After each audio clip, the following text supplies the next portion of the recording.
नमस्कार, मैं रोज़ी शाह। आज मैं आपको बीए पार्ट फर्स्ट के सेकंड पेपर के अंतर्गत जाति प्रथा के प्रकार या महत्व और जाति प्रथा के दोष या हानियाँ बताने जा रही हूँ। जाति प्रथा के प्रकार, महत्व एवं हानियाँ। वर्तमान में जाति प्रथा को एक निरर्थक एवं हानिप्रद संस्था कहना एक फैशन सा बन गया है। विशेष रूप से समाज सुधारकों, शिक्षितों एवं राजनेताओं में जाति की आलोचना करना एक आम बात है।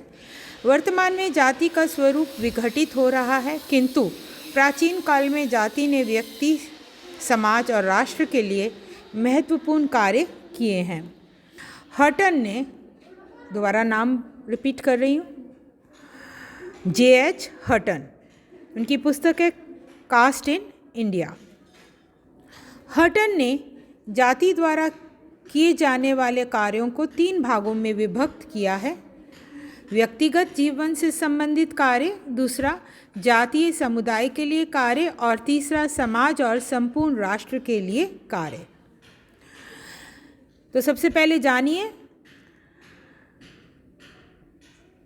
जातीय समुदाय से संबंधित कार्यों से पहले जानिए सदस्यों के व्यक्तिगत जीवन में जाति के कार्य। इनके अंतर्गत मैं विभिन्न पॉइंट्स में रखकर सदस्यों के व्यक्तिगत जीवन में जो जाति कार्य करती है उन्हें, उनके लाभों को, उसके प्रकारों को विभिन्न बिंदुओं के तहत आपको बताऊंगी।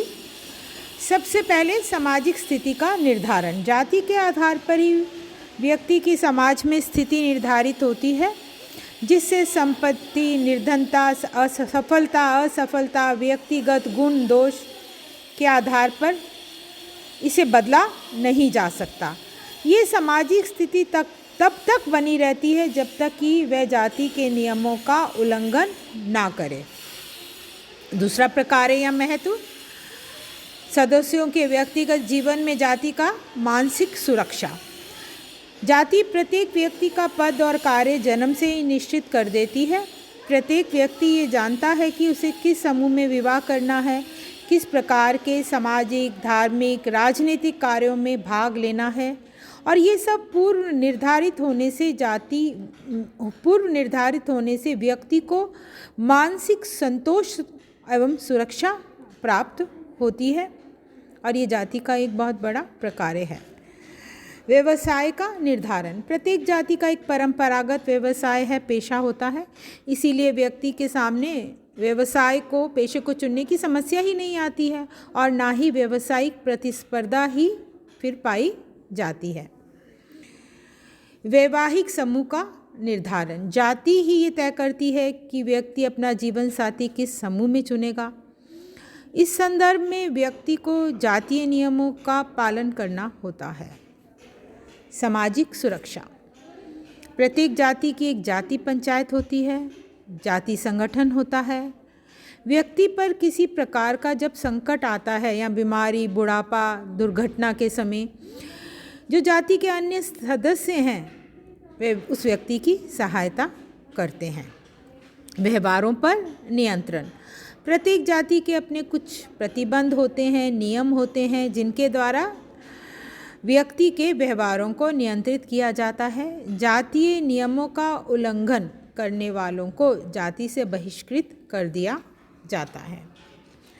जाति समुदाय से संबंधित कार्य या लाभ। जाति के समुदाय से संबंधित क्या प्रकार हैं, लाभ हैं, अब आपको मैं वो बताऊंगी। सबसे पहले धार्मिक भावना की रक्षा। प्रत्येक जाति के देवी देवता एवं धार्मिक विधि विधान होते हैं, जिनकी जाति के सदस्य रक्षा करते हैं, सम्मान करते हैं, उनके प्रति श्रद्धा आस्था रखते हैं। दूसरा, रक्त की शुद्धता बनाए रखना। एक जाति के व्यक्ति अपनी ही जाति में विवाह करते हैं, इससे रक्त की शुद्धता बनी रहती है और अन्य व्यक्तियों के रक्त दोष नहीं आ पाते हैं।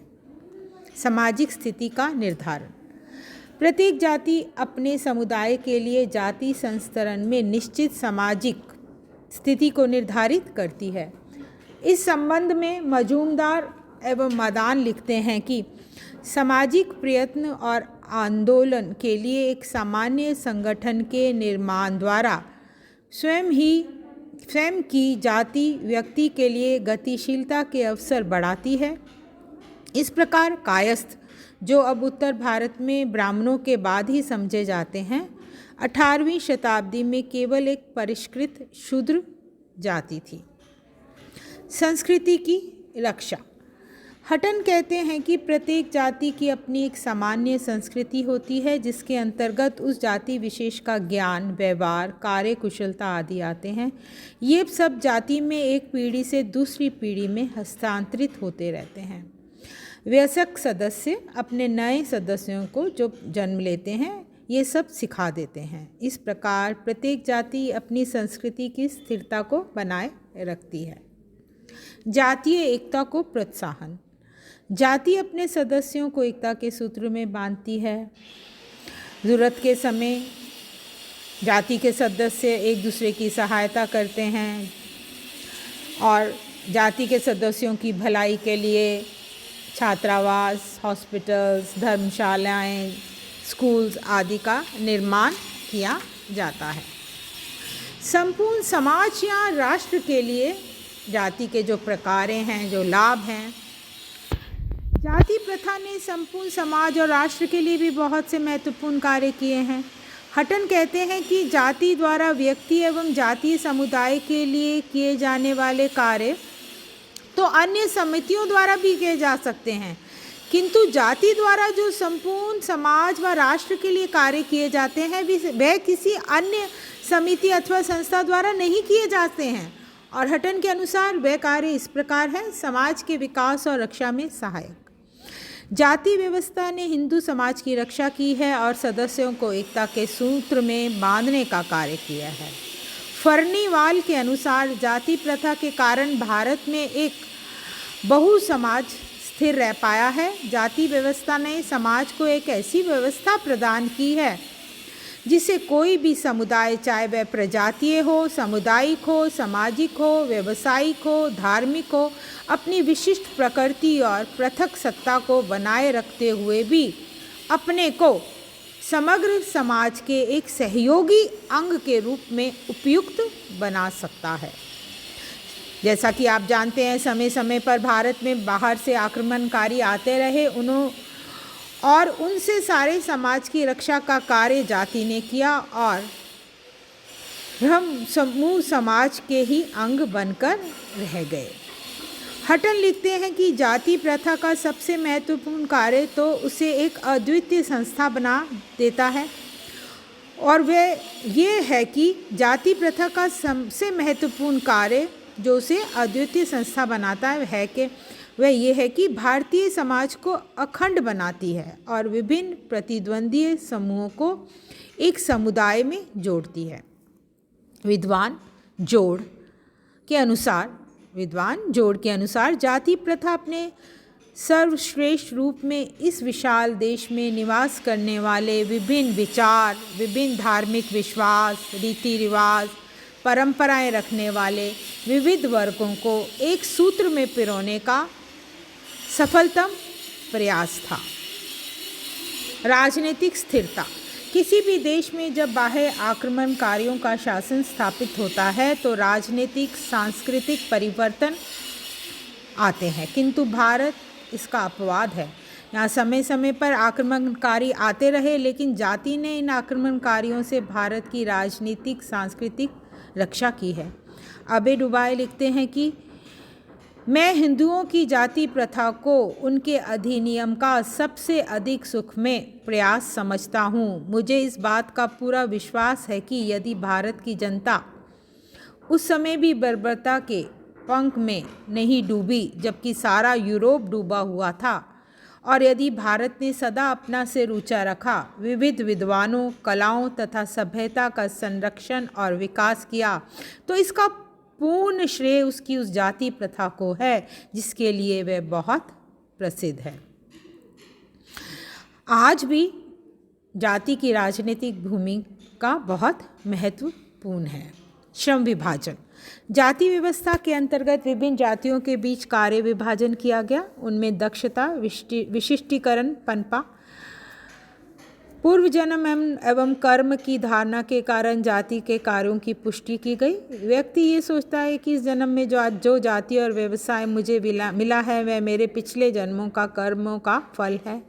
यदि इससे संबंधित कार्यों का संपादन यदि ठीक से नहीं किया गया तो अगले जन्म में मुझे उच्च जाति इससे संबंधित कार्यों का संपादन यदि मैं ठीक ढंग से व्यक्ति सोचता है नहीं करूँगा तो मुझे अगले जन्म में उच्च जाति नहीं मिलेगी, या अगर मैं उच्च जाति का हूँ तो दोबारा ये उच्च जाति नहीं मिलेगी। हटन लिखते हैं कि सामाजिक जीवन के लिए आवश्यक विभिन्न कार्यों जिनमें शिक्षा से लेकर सफाई, सरकारी से लेकर पारिवारिक कार्य सुचारू रूप से चलते हैं और ये सभी कार्य धार्मिक विश्वास या कर्म की धारणा के आधार पर किए जाते हैं। धार्मिक सहिष्णुता एवं उदारता। धर्म के आधार पर विश्व के विभिन्न भागों में समय समय पर अनेक क्रांतियाँ हुई। भारत में भी अनेक धार्मिक संप्रदायों का प्रचलन रहा है, किंतु सभी संप्रदाय हिंदू जाति व्यवस्था में ही आत्मसात हो गए। इसका प्रमुख कारण जाति व्यवस्था में पाए जाने वाली सहिष्णुता एवं उदारता है। दायित्व निर्वाह की प्रेरणा। जाति व्यवस्था ने लोगों को अपने कर्तव्य दायित्व निर्वाह की प्रेरणा दी है। कर्म के सिद्धांत ने लोगों में ये विश्वास पैदा किया कि ऊंची एवं नीची जाति में जन्म पूर्व जन्म के कर्म पर निर्भर है। यदि हम इस जन्म में अपने कर्तव्यों का समुचित रूप से पालन नहीं करेंगे तो अगले जन्म में निम्न जाति में जन्म लेना पड़ेगा। इसके साथ मैं ये भी बता देना चाहती हूँ कि जाति ने ही संपूर्ण देश की संस्कृति को एक पीढ़ी से दूसरी पीढ़ी में हस्तांतरित कर उसे स्थिरता प्रदान की है। जाति प्रथा के कुछ दोष भी हैं, यानी हानियाँ भी हैं।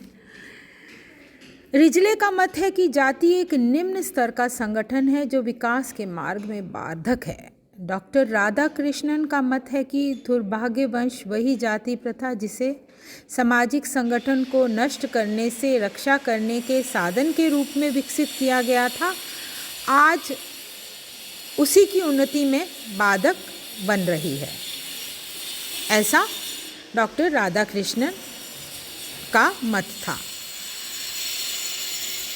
जाति प्रथा के जो दोष हैं उन्हें मैं कुछ बिंदुओं में रख के आपको बताती हूँ।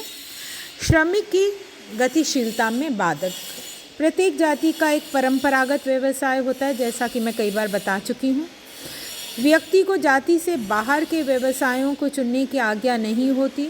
दूसरे व्यवसायों में दक्ष होने पर भी व्यक्ति अपने जातीय पेशे या व्यवसाय को बदल नहीं सकता। ये इसका बहुत बड़ा दोष है।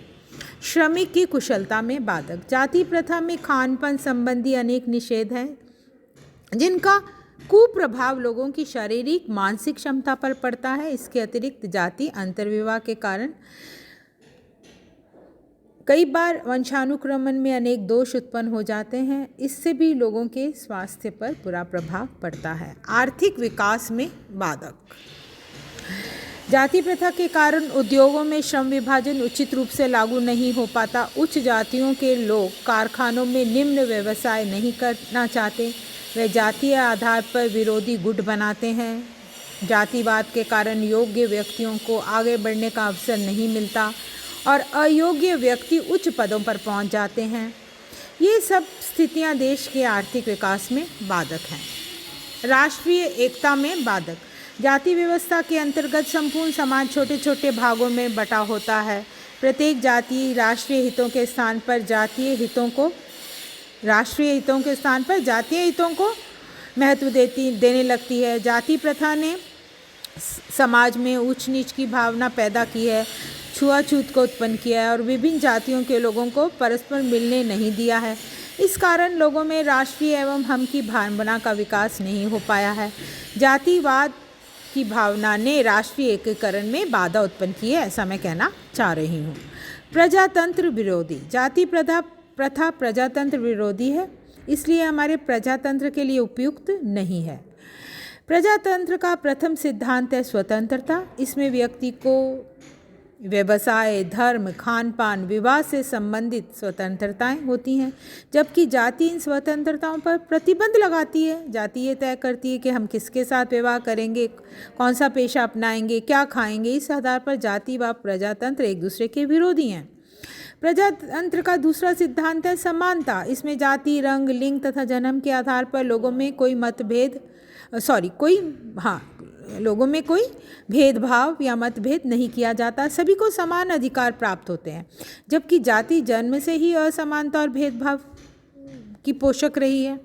कुछ जातियों को अधिक सुविधाएं और अधिकार हैं तो कुछ जातियों को उनसे वंचित, निर्योग्य कर दिया गया था।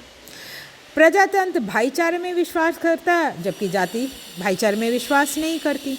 प्रजातंत्र सामाजिक न्याय में विश्वास करता है, कानून के समक्ष सभी को एक समान मानता है, लेकिन जाति व्यवस्था उच्च जातियों को निम्न और अस्पृश्य जातियों की तुलना में विशेष मानती है उन्हें, क्योंकि विशेष अधिकार प्राप्त रहे हैं।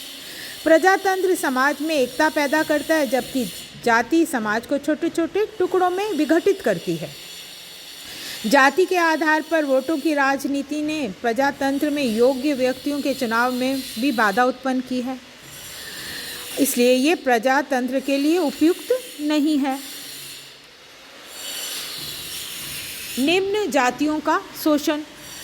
जाति प्रथा के अंतर्गत निम्न जातियों से कठोर श्रम कराया गया और जो घृणित और गंदे कार्य थे वो उन्हें सौंप दिए गए और बदले में उन्हें उनके मेहनत का बहुत कम भुगतान किया गया। कई बार तो उच्च जातियों के लोग इनसे बेगार तक लेते रहे हैं। धर्म परिवर्तन। आर्थिक एवं सामाजिक शोषण से मुक्ति पाने के लिए निम्न जातियों में कई लोग ईसाई, मुसलमान बन गए। निम्न जातियों को हिंदू समाज में हे दृष्टि से देखा जाता रहा है, किंतु जब वे धर्म परिवर्तन करके ईसाई या मुसलमान बन जाते हैं तो उनकी सामाजिक जो प्रतिष्ठा में वृद्धि हो जाती है। इस प्रकार धर्म परिवर्तन को प्रोत्साहन मिलता है। समाज का विभाजन। जाति व्यवस्था ने हिंदू समाज को अनेक छोटी छोटी इकाइयों में बांट दिया। प्रत्येक इकाई अपने हित साधन की चिंता करती रही, संपूर्ण समाज की चिंता नहीं की। सामाजिक समस्याओं को जन्म। जाति व्यवस्था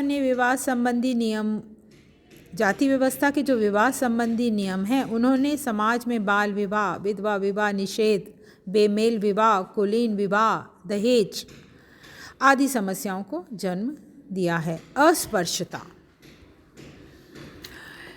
जाति व्यवस्था ने हिंदू समाज में अस्पृश्यता को, छुआछूत को जन्म दिया। कई जातियों के छूने से ही नहीं बल्कि परछाई मात्र से ही उच्च जातियों का व्यक्ति अपने आप को अशुद्ध मान लेता है। प्रगति में बाधक। जाति प्रथा व्यक्ति एवं समाज की प्रगति में बाधक रही है। जाति संबंधी नियमों का उल्लंघन करने पर जाति से बहिष्कृत होने के भय से लोग परंपराओं से चिपके रहते हैं और नवीन आविष्कार को अपनाने से डरते हैं। अतः इसलिए वे अपना विकास नहीं कर पाते और संपूर्ण देश अन्य देशों की तुलना में पीछे रह जाता है, बिछड़ जाता है।